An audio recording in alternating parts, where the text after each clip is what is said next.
Hey everyone! Today we're going to learn how to play Skip-Bo. It's a really fun, classic card game that's all about sequencing.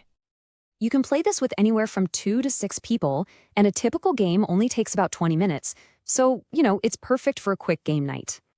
In this explainer, we're going to cover everything you need to know to get started right away. So let's jump right in.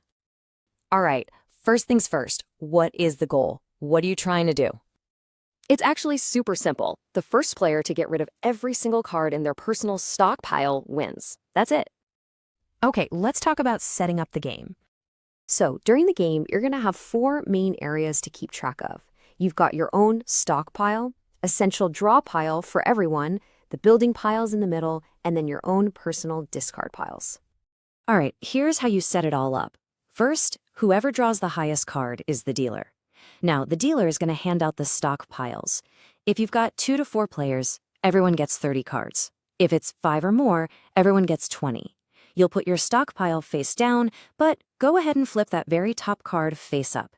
The rest of the deck, just stick it in the middle of the table. That's your draw pile. And just like that, you're all set up. Let's get into how you actually play your turn.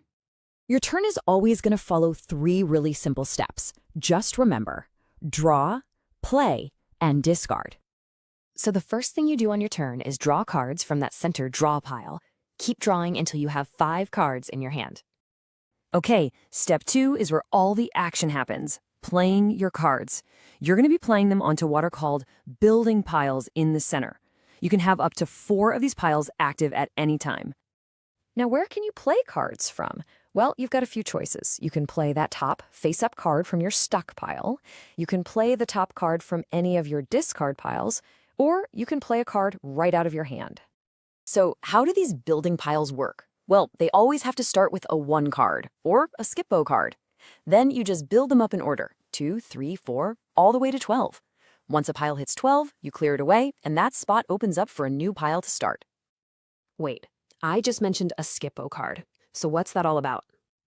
The Skip-Bo card is basically your best friend in this game. It's a wild card. That means you can use it as any number you need to keep a sequence going.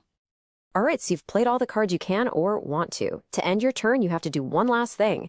Pick 1 card from your hand and place it on one of your 4 discard piles. Think about how you stack these because you can use them on your next turn. Okay, so you know how a turn works, but how do you actually win the whole game? It's all about that stockpile. The very first player to play the last card from their stockpile wins the game. Bam! It's over right then and there. Now, if you want to make a whole night of it and play a few rounds, there's an optional scoring system. The person who wins the round gets 25 points, plus an extra 5 points for every card still in their opponent's stockpiles. The first person to hit 500 points is the ultimate champion. Before we wrap up, I've got a few quick tips for you. These will definitely help you get a leg up. First, and this is the most important one, always try to play from your stockpile first. Remember, that's how you win. Second, what happens if the draw pile runs out? No problem. Just grab all the completed building piles, give them a good shuffle, and bam, you've got a new draw pile. And a funner little tip, if you want a faster game, just deal everyone 10 cards for their stockpile instead of the usual number. And there you have it. That's really all there is to it. You are now totally ready to play Skip-Bo. Have fun!